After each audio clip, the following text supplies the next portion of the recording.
you've ever been to Baguio, you probably noticed that this bustling city in the highlands is, well, bustling, and sometimes a little too bustling. But what if I told you that there's a small town just over an hour away where you can escape the crowds and simply enjoy nature, and maybe collect yourself for a little bit? Tucked away within the majestic mountain ranges of the Cordillera region lies Atok, an underrated gem that offers breathtaking landscapes, picturesque flower farms, and a serene escape from the usual tourist traps. To get there, you can take a bus or a van bound for Bontok from Dangwa Station. But since we had our kids with us, we decided to drive the 48 kilometers of winding mountain roads ourselves.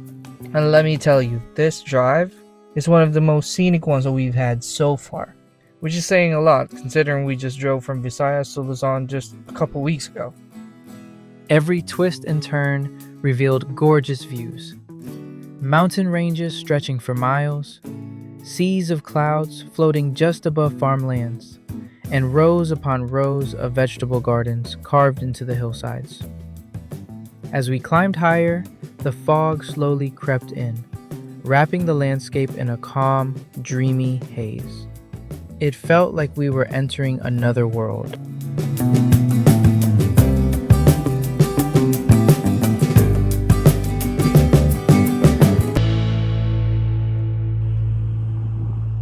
Somewhere along the way, we passed the Halsema Half Tunnel, A 50-meter long, 3.8-meter high stone passage that was carved by hand after a typhoon ravaged the area. It's a quiet but powerful reminder of the resilience of the people here.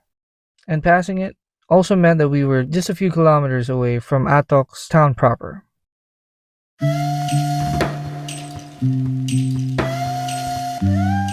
As we entered the town, the air got colder, the roads got quieter, and something about it just felt different, in a good way.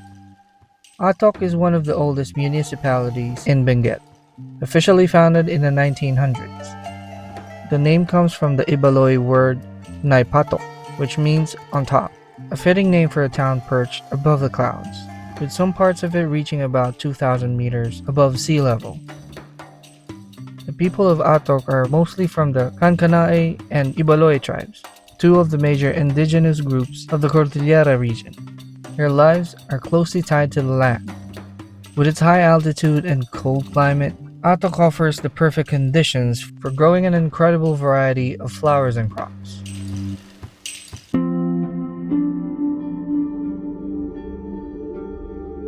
It's beautiful here, surreal even. So beautiful, in fact, that we decided to stay the night to soak it in a little longer. But we'll get to that part later. For now, first up, the Sakura Park.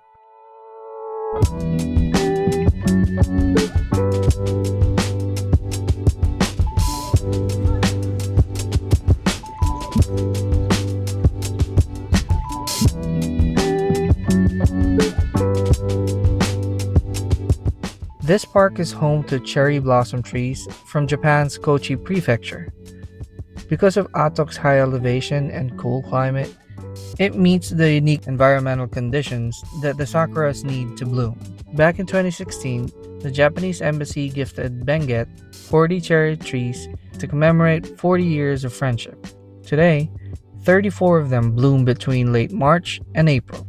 But even outside of the sakura season, the park's other flowering plants make it a peaceful and a photogenic spot. If you know Lovely and Jan, those are the two things that they like a lot: taking pictures and flowers. Over here! Over here? What's this flower? It's almost opening. You know what that flower is? Yeah. Growing flower. Growing flower. Yeah. See? Smell? Smells like safeguard. Smells like safeguard. Yeah. Smells good. Really? Does it smell good? Can you smell? Yeah, it smells good.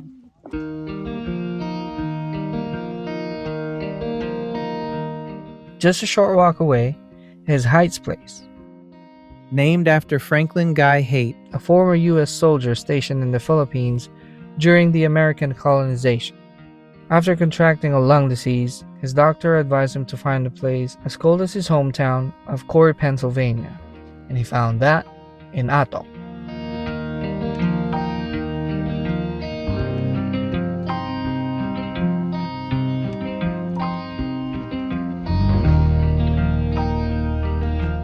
We had lunch here in their restaurant and took a short break from strolling around and smelling flowers.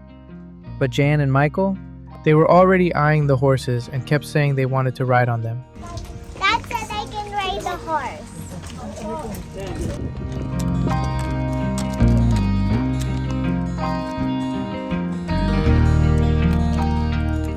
The property is filled with rows of blooming flowers, lavenders, snapdragons, daisies, and more. You can even explore this farm on a horseback. A guide will take you around the farm and along the way, take cool pictures of you, like this and this. But if that's not your thing, you can just walk around, which we also did. We had so much fun strolling around and smelling all kinds of flowers. Some of them we don't even know the names of. As we explored this place, we couldn't help but think about how it must feel like to live in a place like this. Everywhere we turned, our eyes were filled with the beauty of this place. Every photo we took looked like a postcard that you would actually be excited to send to your parents. I mean, just look at this. It says, "Where flowers meet the sky." And I thought, well, that's probably because of the elevation. Only to realize that I was so wrong as the clouds rolled in from the sky and settled over the flower fields. It was unreal, like walking through a dream.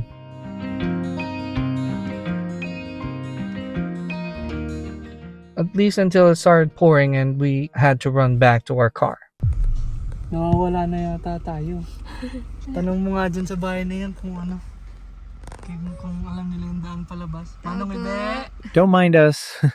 That was just our fanboy and fangirl moment about a certain local soap opera that was filmed here.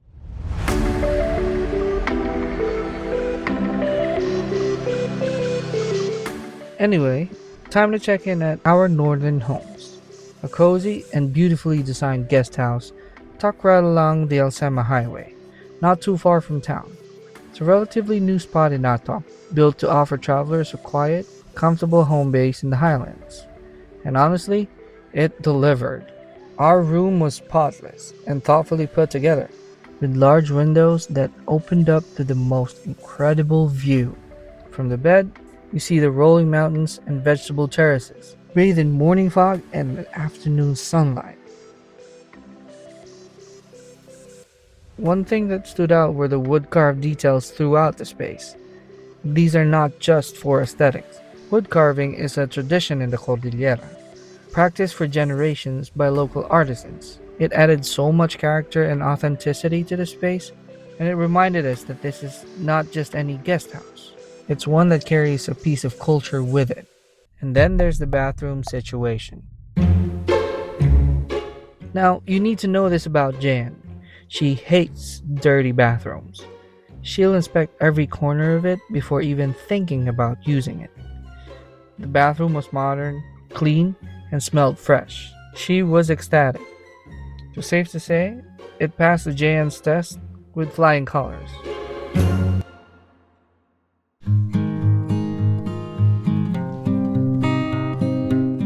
Our northern homes also has a cozy rooftop restaurant. And in a place like this, there's no way you can pass up a steaming cup of locally grown coffee. The kind that warms your hands and your soul as you take in the mountain air.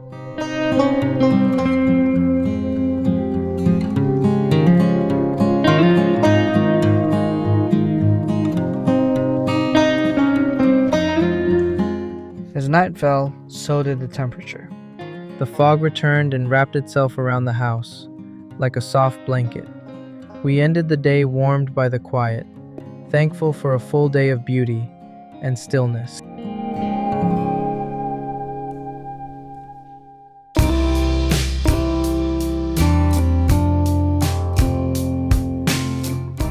next morning, we visited Northern Blossoms Flower Farm, an iconic spot that helped put Atok on the map.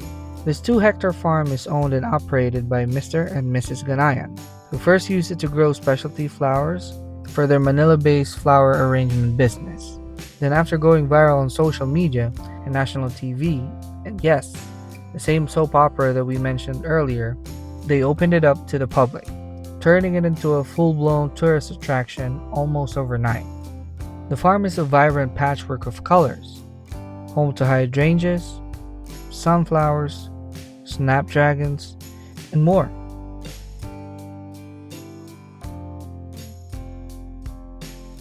Inside the farm, there are staff who would not only offer to take photos, but suggest poses and angles, like full-on choreographed photo shoots. If you're coming here, try to visit in the early morning. It's cooler and the light is softer, and you can walk around all you want without the sun in your eyes. We had a really great time strolling through the different sections of the farm. Even Michael, who rarely asks to have his photo taken, posed for a few shots. And Jan, well, she's always loved flowers since she was little, so needless to say, she was having the time of her life. And along the way, you'll see farmers tending the land. There are also view decks that give you a clear line of sight to Mount Pulag and Mount Timbuk, two of Benguet's most prominent peaks. And honestly, I don't think the camera does it any justice. Lovely and I kept telling each other how unreal it looks. It's like we're living in a painting. And finally, at the end of the trail, you'll find a small cafeteria serving free coffee and bread, which is included in the entrance fee that we paid earlier. Cold weather, killer view, and free coffee? Don't mind if we do. The truth is, there's so much more to see in Atok, the second highest point in the Philippine highway system, the Wagangan Rock Formation, and the historic Osokan Spanish Trail, just to name a few. But with 2 hyperactive, easily tired kids in tow, maybe next time. And that's the thing, Atok is a place worth returning to. Nestled high among the clouds, this community lives in harmony with nature. Life moves slower here. The winds whisper stories, and the silence actually speaks. Here you get to pause, breathe, and remember what really matters. But for now, it's back to Baguio's bustling streets to recharge, regroup, and resupply. We've got another adventure lined up, a trip to Sagada Mountain Province to see if it's kid-friendly or not.